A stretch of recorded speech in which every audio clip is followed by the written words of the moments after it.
زه څه کولی شم؟ زما مور او پلار د خدای روغ لري، خو هغوی و چې زه په دې سختۍ کې اچولی یم. ما هیڅ واده نه غوښته، یوازې هغوی پر دې پوهیږي چې ولې یې دا کار وکړ او یا یې دا احساس کوه چې دا کار باید وکړي.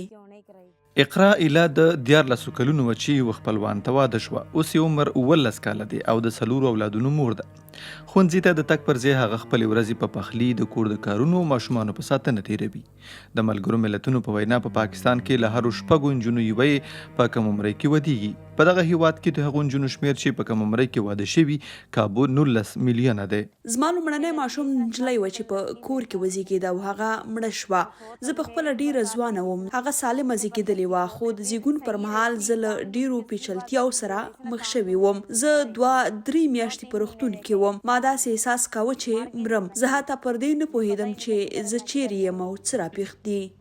اقرا اوس بیا میندواره ده، په داسې حال کې چې هغه په یوه داسې بېوزله سیمه کې ژوند کوي چې ان د څښاک اوبو او بنسټیزو روغتیایي خدمتونو ته لاسرسی نه لري. دې ته هیڅکله د ماشوم د زیږون پر مهال د خطرونو په اړه پوهاوی نه دی ورکړل شوی.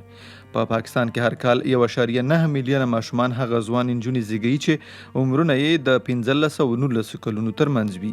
دا زیږېدنې د مور او ماشوم لپاره د زیږون پر مهال د پیچلتیاو لوړه کچه لري. په کم عمرۍ کې د واده شوو نجونو د میندوارۍ یا زیږون پر مهال د مړینې احتمال له 20 کلنۍ پورته عمر په پرتله 2 برابره ډیر دی.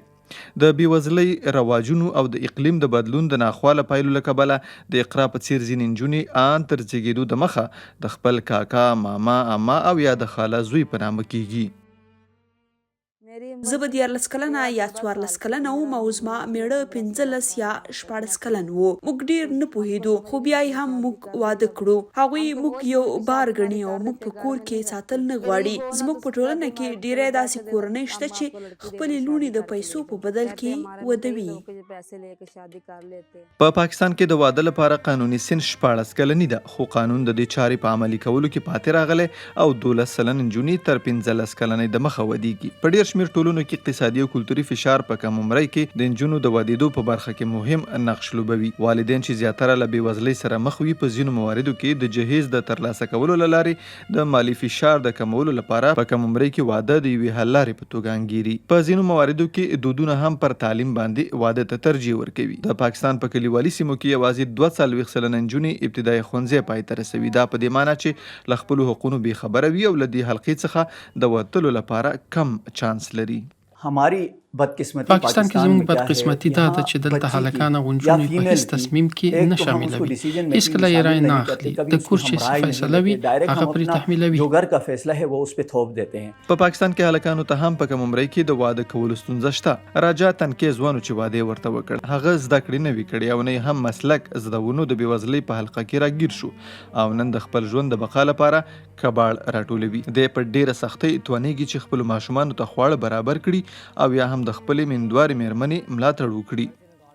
زموږ واده په ځوانۍ کې وشو چې پر دې نه پوهېدو چې د کور چارې څه ډول پر مخ یوسو او اوس مو ماشومان دي. موږ د خپل ځان او یا هم د خپلو ماشومانو لپاره ښه خواړه نشو برابرولی. دا ژوند نه دی. دا ژوند داسې دی لکه د حیوان ژوند. وګورئ زموږ ماشومان چیرې دي، موږ چیرې ژوند کوو. په لاس جوړو شوو کوډلو کې سم کور نه لرو، د عاید کومه سرچینه نه لرو، هیڅ شی نه لرو. په کم عمرۍ کې ودونه د کورنۍ د خوارځواکۍ سبب هم ګرځېدلی شي، ځکه چې میندې او پلرونه بېسواده وي او د بېوزلۍ په حلقه کې راګیرېږي. په داسې یوه حالت کې زیږېدلي ماشومان د شاقه کارونو په شمول د استحصال له لوړ خطر سره مخامخ کیږي.